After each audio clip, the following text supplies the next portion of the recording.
Hello everyone, this is Angel Esquivel here. Welcome back to another movie review, and today we're going to be reviewing Scary Movie, or Scary Movie 6, because this is the sixth installment, starring Anne Faris, Regina Hall, Marlon Wayne, and Shawn Wayne, the original cast from the first two Scary Movies, and a bunch of new cast members that are there that I don't really have the time to to write down, because obviously I want to get this over with. So without further ado, let's get to the review.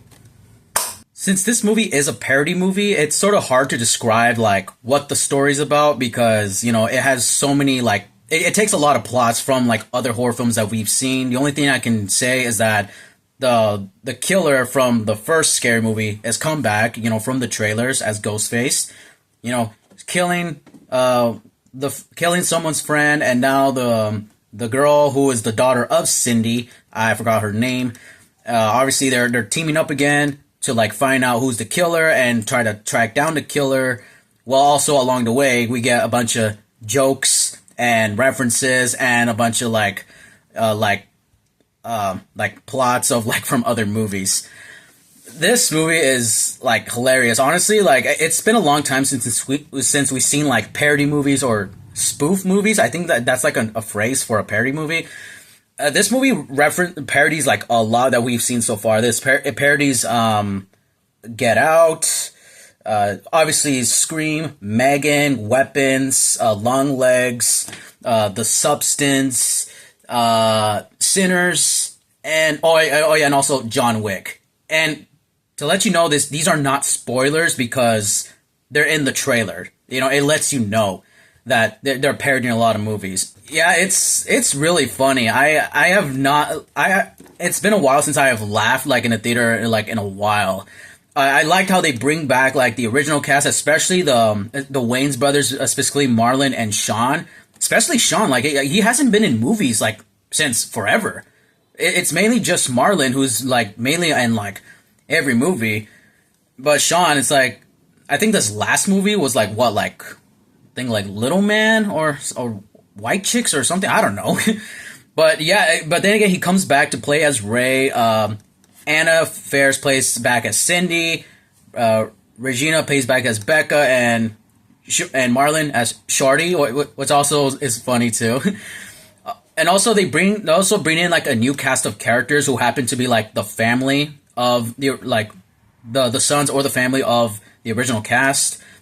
I kind of like how this movie does poke fun of the newer generation characters when it comes to horror films. Also, I like how they even make fun of the writings when it comes to the millennial writing, even though it almost kind of does the same thing, but then again it parodies it. At times, there's moments where the jokes, they are funny, but there's moments where it kind of extends a little too long, or they're kind of trying too hard, especially with the millennial writing. I think when mainly specifically for the newer generation characters.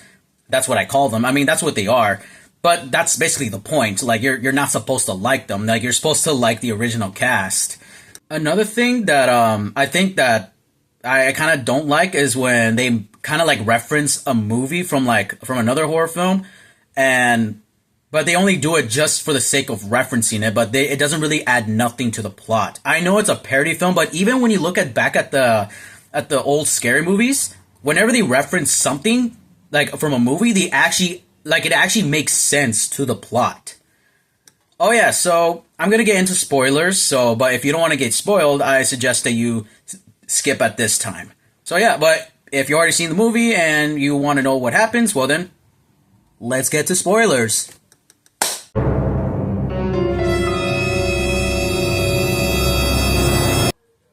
There's a scene in the movie where they reference The Substance, but they call it The Stuff, so they don't get sued for it.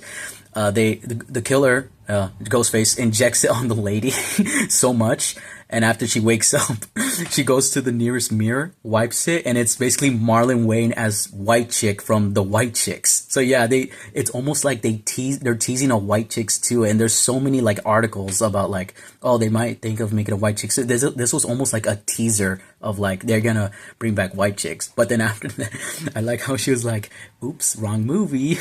And then the killer kills her and is White Chicks to my ass.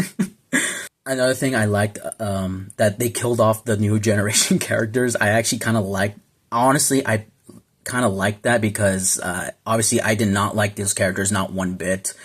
There are so many twists and turns. The Cindy's daughter, who has a boyfriend, there's so many like they literally even called this out that obviously her boyfriend is the killer because that's what every Ghostface every Scream movie does, is that it's the love interest who's the killer, which is obviously. And because there's times where like she fights the killer, hits him with the pan, but then as when they return, it's like, oh my god, what happened to you? You got hit. It's like, it's nothing. It's obviously him.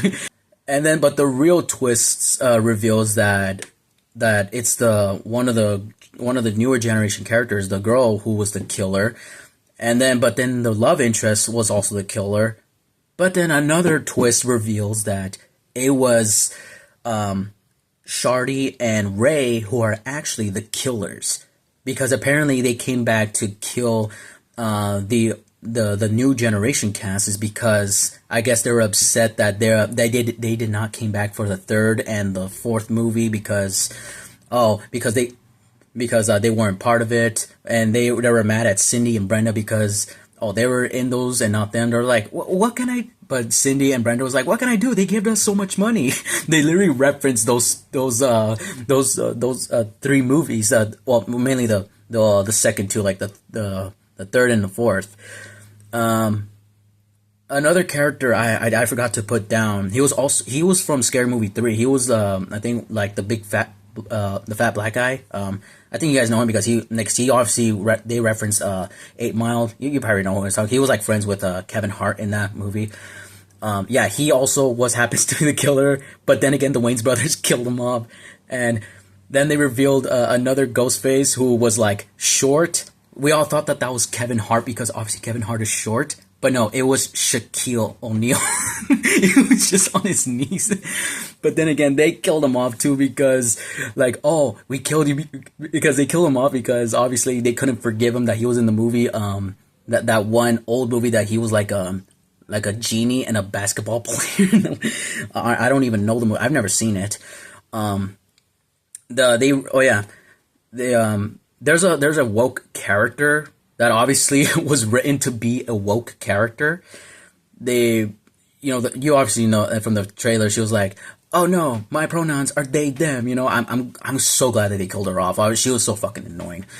And there was like 2 end credits. They referenced Nosferatu, which almost felt a little pointless. I feel like they were trying to parody so much, but they just wanted to they couldn't put everything, so they just kind of left out. Like, I'm pretty sure they tried to put a lot in, but they couldn't put it in the final cut. Oh yeah, what's that character's name? The one with the small hands that he was always he was in Scary Movie 2. He was like, my germs. Yeah, he also makes an appearance in this movie. I feel like there was no reason for him to be in the movie. I mean, even though, yes, it was funny because he was like, again, he brought a cake to the detective, and because they're referencing Longlegs. And then as he grabs the cake, he was like, my germs.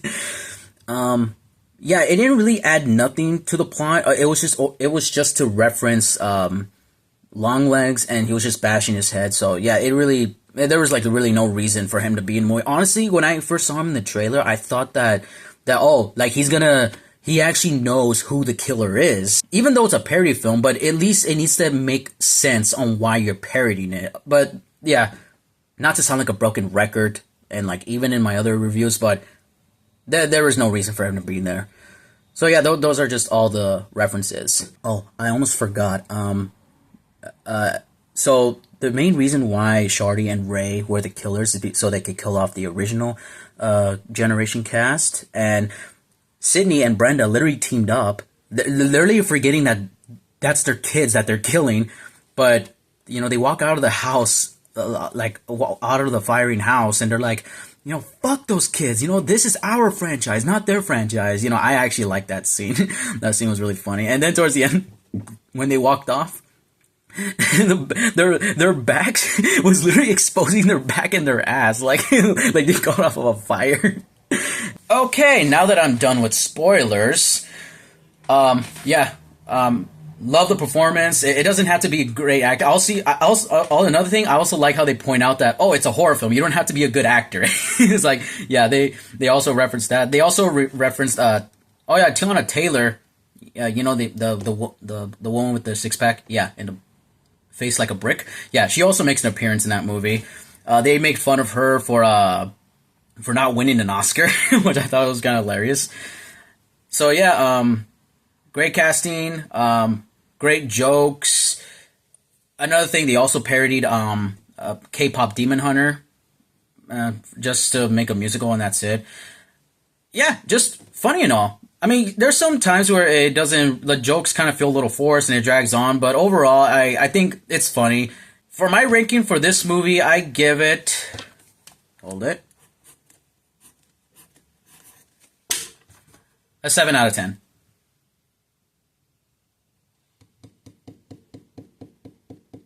So in conclusion, you can never beat the classics. So that's going to be today's movie review. So make sure to like, comment, share, subscribe, hit the bell notification icon up there. Make sure to follow me on my Instagram page called Thunderstruck1810. This is Angel Esquivel here, and as always... if you're homeless, just buy a house.